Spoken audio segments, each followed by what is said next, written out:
આકાશમાંથી વરસશે અગન વર્ષા, હીટવેવમાં શેકાશે ગુજરાત।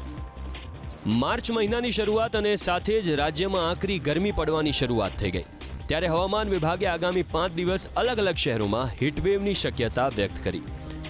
હવામાન વિભાગ મુજબ આગામી 24 કલાક બાદ રાજ્યમાં મહત્તમ તાપમાનમાં 2 થી 3 ડિગ્રીનો વધારો થશે।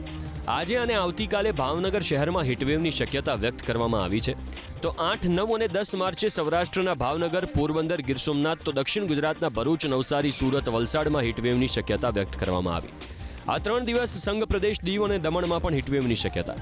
આજના તાપમાનની વાત કરીએ તો ભાવનગરમાં સૌથી ઊંચું 38 ડિગ્રી તાપમાન નોંધાયું, જ્યારે રાજકોટમાં 37.9 ડિગ્રી, ભાવનગરના મહુવામાં 37.8 ડિગ્રી તાપમાન નોંધાયું, જ્યારે અમદાવાદ, અમરેલી અને કેશોદમાં તાપમાનનો પારો ઊંચકાઈને 37.7 ડિગ્રી પર પહોંચ્યો।